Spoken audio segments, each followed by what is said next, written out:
وضو تو سب کو ہی کرنا آتا ہے, لیکن جو صحیح پراپر سنت طریقہ ہے نا اس سے لوگ وضو نہیں کرتے. نماز کا طریقہ تو بڑا لمبا ہے, اب وہ تو پوری کر کے دکھانا پڑے گا نا, تو وہ پھر کسی اور وقت انشاءاللہ. وضو میں جو ہے نا لوگ کیا کرتے ہیں, بہت زیادہ ہو گیا ہے, چھوٹے بچوں کا اور بڑوں کا لحاظ, یعنی تھوک اور ناک وغیرہ کپڑوں میں بدن پہ لگ جائے تو پاک ہوتے ہیں, نہ پاک ہوتے ہیں. اگر نماز پڑھنے بلی اگر پاؤں چاٹنا شروع کر دے تو پاک رہے گا, بلی کا جھوٹا پاک ہے. تو کیا ہوا, وضو کا جو طریقہ ہے نا لوگ کیا کرتے ہیں عجیب, نارملی تو سب صحیح کر رہے ہوتے ہیں لیکن جو صحیح سنت طریقہ اس کو فالو نہیں کرتے. طریقہ یہ ہے کہ آپ نے ہاتھ دھونے کے بعد بائیں ہاتھ سے نلکا کھولا, سیدھے ہاتھ میں کیا لیا, پانی لے کے نلکے کو فوراً کیا کر دیا, چلو میں پانی لے کے.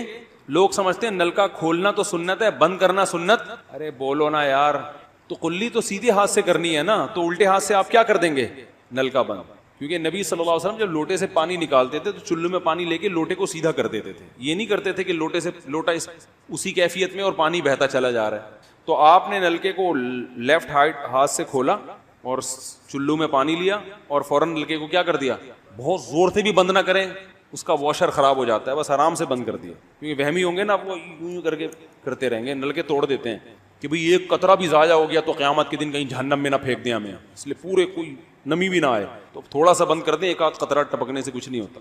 یہ لیا آپ نے, منہ میں کلی کی, مسواک کی, مسواک نہیں ہے تو انگلی سے دانت صاف کیے, غرارہ بھی کیا اگر روزہ نہیں ہے, ٹھیک ہے. پھر نلکا کھولا, پھر بند کیا, پھر کلی, اس طرح. پھر نلکا کھول کے دائیں ہاتھ میں پانی لیا, ناک میں نرم حصے تک پانی پہنچا کے اچھی طرح ناک کو صاف, اور نلکا پہلے وہ ویسے ہی بند ہو چکا ہے, اب ناک کو اچھی طرح صاف کریں سامنے والے کا خیال کر کے. آئی بات سمجھ, سامنے تو یہ نہیں ہوتا, وہ ہوتا ہے سامنے, اس کا زیادہ خیال کرنا پڑتا ہے کیونکہ بس زیادہ تفصیل میں نہیں جاتا ہوں. تو چھوٹی انگلی سے اچھی طرح ناک کو صاف کیا, اس کی رطوبتیں نکالی, ٹھیک ہے. پھر نلکا کھولا, دوبارہ پانی لیا, پھر اسی طرح ناک میں بولو بھائی ڈالا, اور نلکا اسی وقت جب چلو میں پانی بھر گیا نلکا اسی وقت کیا کر دیا. اللہ نے 2 ہاتھ اسی لیے دیے ہیں کہ اس سے نلکا بند کیا جائے اور اس سے کیا کیا جائے, پھر یوں کیا, پھر 3 دفعہ. 6 چلو پانی خرچ ہوا نا, چلو اس کو کہتے ہیں, 6 چلو پانی خرچ ہو گیا. پھر آپ نے کیا کیا, نلکا کھولا لیفٹ ہاتھ سے, جو اصل طریقہ ہے وہ تو یہ ہے, سیدھے ہاتھ میں پانی لے کے نلکا بند کیا اور سیدھے ہاتھ سے پانی پیشانی پہ ڈال کے دونوں ہاتھوں سے پھیلا لیا, 3 دفعہ اس طرح کیا. اس پہ عمل نہیں ہوتا تو پھر اتنا کر لو کہ دونوں ہاتھوں پہ کیا لے لو, نلکا کھول کے پانی لے کے پیشانی پہ ڈالو اور فوراً نلکا کیا کر دو, بند کر دو, اور پھر ہاتھوں سے اچھی طرح اس کو ملو. سمجھ میں نہیں آ رہی بات؟ تو یہ عمل کتنی دفعہ کیا, نلکا ہر دفعہ میں بند ہو رہا ہے. ہمارے یہاں جس ٹائم پہ نلکا کھلتا ہے تو جب تک وضو مکمل نہیں ہو جاتا بند ہونے کا نام نہیں لیتا. 3 دفعہ آپ نے منہ اچھی طرح دھو لیا, داڑھی ہے تو اس میں کیا کر لیا, بڑی داڑھی ہے, میری داڑھی ایسی, میں تو چلو سے پوری داڑھی دھو لیتا ہوں, چھوٹی سی داڑھی ہے تو داڑھی میں خلال کر لیا آپ نے. اس کے بعد آپ نے بازو کیسے دھونے ہیں, بازو دھونے کا بھی یہ طریقہ ہے, لیفٹ ہاتھ سے چلو میں پانی لیا, جب سیدھے ہاتھ میں پانی آئے گا تو یوں کیا. قرآن میں کیا ہے کہ قمتم للصلاۃ فاغسلوا وجوہکم وایدیکم الی المرافق, اپنے ہاتھوں کو کوہنیوں تک دھو. پتہ ہے دھونے کا عمل ہاتھ سے شروع ہوگا, ختم کہاں ہوگا, پانی یوں نہیں بہانا, اس طرح بہانا ہے پانی, یہاں سے یوں جائے. اور اس میں فائدہ یہ ہوتا ہے کہ بالوں کا جو رخ ہے نا نیچے کی طرف ہوتا ہے, جب پانی اپوزٹ سائڈ میں جاتا ہے تو اسکن اچھی طرح گیلی ہو جاتی ہے, سمجھ رہے ہو. تو آپ نے یوں لیا اور ہاتھ سے اچھی طرح ملا, اس کو ملنے پہ زیادہ زور لگانا ہے, ہم پانی پہ زیادہ زور لگا رہے ہو. پھر یہ بھی ہو سکتا ہے کہ دونوں ہاتھوں سے لو, دونوں ہاتھوں سے نلکا کھول کے دونوں ہاتھوں سے پانی لے کے, کیونکہ اس میں زیادہ پانی آ جاتا ہے, تو پانی لے کے آپ نے لیفٹ ہاتھ کو بھی یوں کیا نا تاکہ یہ پانی بھی ادھر ٹرانسفر ہو اور یوں چلا جائے. اس طرح سے آپ نے دوسری دفعہ دھو لیا اور نلکا کیا کر دیا, بند. پھر تیسری دفعہ بھی ایسا ہی کیا. یہ جو ہوتا ہے نا یوں یوں یوں کر کے رگڑے لگا رہے ہیں نلکے کے نیچے ایسے, یہ نہیں ہوتا, یہ سنت طریقہ نہیں ہے. نبی جس برتن سے وضو کرتے تھے تو اس طرح چلو میں پانی لے کے اس طرح وضو کیا کرتے تھے, غسل اسی طرح ہو جاتا تھا. تو اب پھر لیفٹ میں بھی ایسے ہی ہے, لیفٹ میں پانی ڈالا اور سیدھے ہاتھ سے سہارا لے کے کیا کیا, دونوں ہاتھوں کا پانی ادھر آ جائے گا, ایک دفعہ دھل گیا, اچھی طرح مسئلے کونیوں تک پہنچ جاتا ہے, اور پریکٹس کے بعد تو بہت اچھا ہو جاتا ہے. اس کے بعد آپ نے کیا کیا, سر کے بالوں کا مسا. سر کے بالوں میں جو یہ ہے یہ طریقہ کچھ بھی نہیں ہے, کہیں بھی ثابت نہیں ہے. سیدھا سیدھا آپ نے ہاتھ گیلے کیے, پیچھے لے گئے. ایک حدیث میں صرف یہاں تک آتا ہے, ایک حدیث میں واپس لانا بھی, تو دونوں طریقے ہیں مسا کے, صرف پیچھے لے جاؤ یا پیچھے لے جا کے پورے سر پہ ایسے ہاتھ پھیر لیا, کیا ہو گیا, سر کا مسا. پھر انگلیوں کا, وہ کانوں کا, الاذنان من الراس، حدیث میں آتا ہے کان کس میں سے ہیں؟ سر میں سے. کیا مطلب اس کے لیے نیا پانی لینے کی ضرورت نہیں ہے. کان کا مسح کیا اور کانوں کی لو کا مسح کیا. گردن کا مسح بہت اختلاف ہے اس میں. احناف کے ہاں سنت، احناف بھی نہیں کہتے، افضل ہے، بہتر ہے.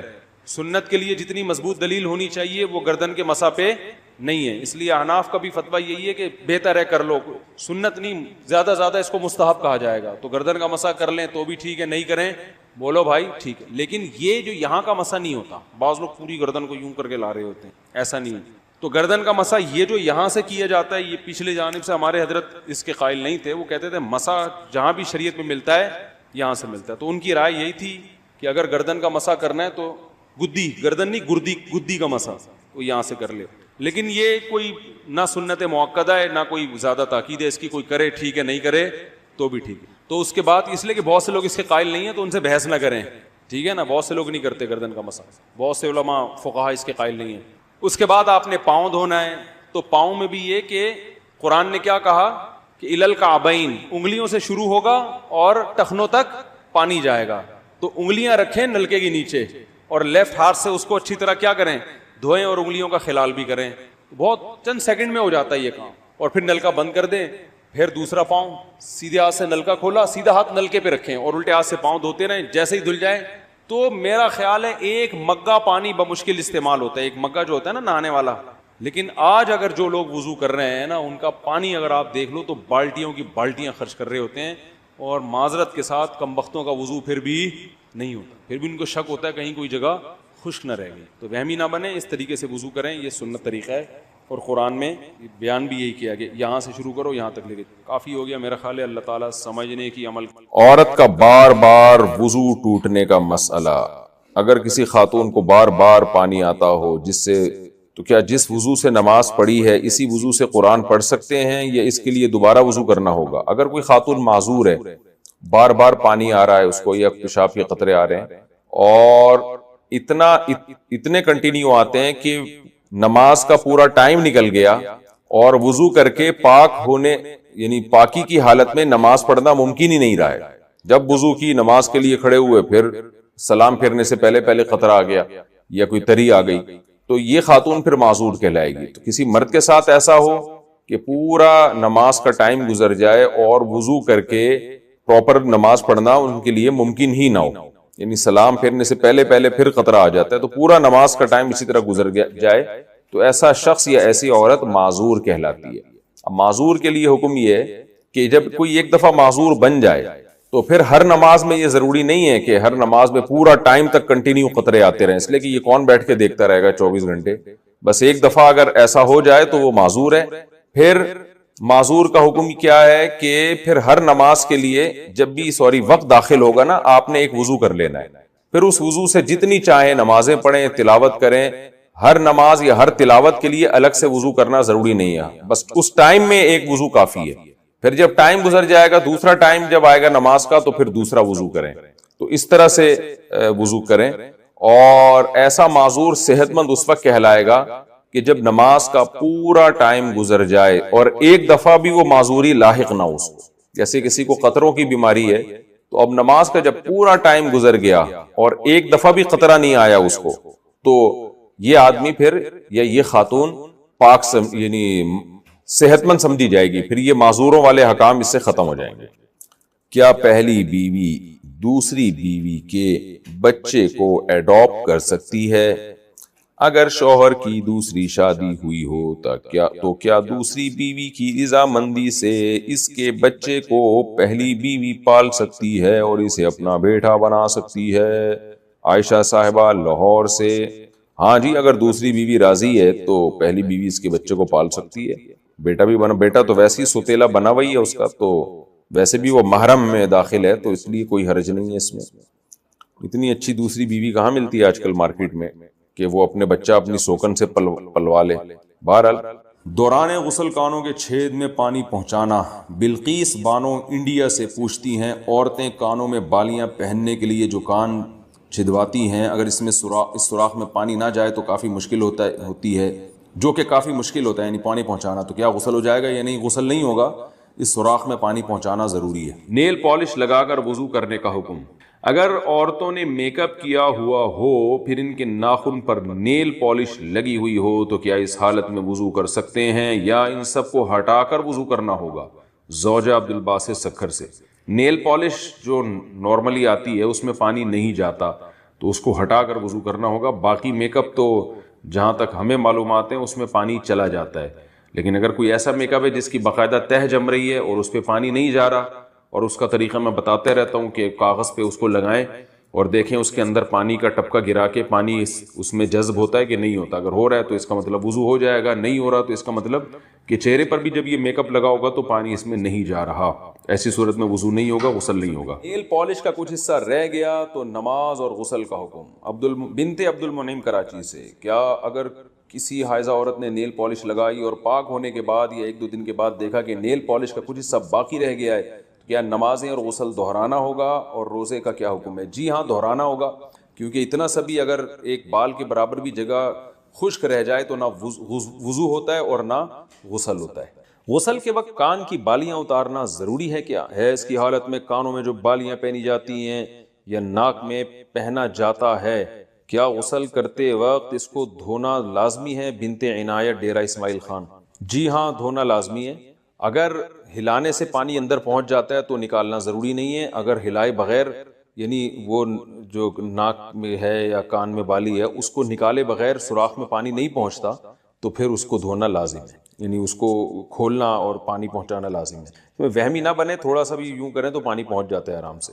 اس کو ہلا لیں اچھی طریقے سے، بالی کو، کانوں میں جو خواتین کے بالیاں ہوتی ہیں پانی کا چھینٹا ڈال کے نا اچھی طرح سے بالی کو ہلا لیا جائے اور پانی پھینکا جائے تو پانی پہنچ جاتا ہے۔ غسل کا صحیح طریقہ کیا ہے؟ بنت یوسف۔ غسل میں پہلے ہاتھ دھوئیں، پھر کلی کریں، پھر ناک میں پانی ڈالیں، پھر تمام بدن پر پانی ڈالیں۔ کیا یہ طریقہ صحیح ہے یا یہ صحیح ہے کہ پہلے ہاتھ دھوئیں پھر کلی کریں وغیرہ وغیرہ وغیرہ؟ میں صحیح طریقہ بتا دیتا ہوں کیونکہ غلط طریقہ انہوں نے کچھ غلط اور صحیح طریقے مکس کر کے لکھے ہوئے۔ تو صحیح طریقہ یہ ہے کہ سب سے پہلے آپ اپنے ہاتھ دھوئیں، اس کے بعد جہاں گندگی یا نجاست لگی ہے وہ گندگی اور نجاست اچھی طرح دھوئیں اور استنجا کریں۔ اس کے بعد آپ مکمل وضو کریں جیسے ہم پراپر وضو کرتے ہیں، اور پھر اس کے بعد آپ پورے جسم پہ پانی ڈالیں۔ یہ طریقہ ہے وضو کا، غسل کا۔ لیکن اگر آپ نے یہ طریقہ اختیار نہیں کیا اور ویسے ہی پورے جسم پہ پانی ڈال کے بہا دیا تو بھی غسل ہو جائے گا اور وضو بھی خود بخود ہو جائے گا اس میں، لیکن سنت طریقہ وہی ہے جو میں نے آپ کو بتایا۔ پاکی کے بعد دوبارہ خون آنا۔ انڈیا سے کسی نے پوچھا ہے کہ جی اگر حیض کے دنوں میں اچھی طرح خون نہ آئے اور پاکی حاصل کرنے کے بعد پھر دوبارہ خون شروع ہو جائے تو نماز کا کیا حکم ہے؟ کسی خاتون کو بلیڈنگ آئی جن دنوں میں آیا کرتی تھی، اور جو ان کا ٹائم تھا بلیڈنگ کے بند ہونے کا اس کے بعد بھی آتی رہی، تو 10 دن سے پہلے جب بھی خون آئے گا نا، 10 دن سے پہلے اگر وہ خون بند ہو گیا تو یہ کنٹینیو حیض ہی کا خون کہلائے گا۔ میں اس کو مثال سے سمجھاتا ہوں۔ دیکھیں، کسی خاتون کی عادت ہے 5 تاریخ سے لے کے ان کو 10 تاریخ تک خون آتا ہے، اگلے مہینے 5 تاریخ کو خون شروع ہوا، 10 تاریخ کے بعد بھی کنٹینیو رہا، 11 تاریخ کو آیا، 12 تاریخ کو آیا، تو یہ کنٹینیو حیض ہی ہے۔ اب اگر 15 تاریخ سے پہلے بند ہو گیا تو اس کا مطلب 10 دن سے پہلے بند ہو گیا، تو جتنے دن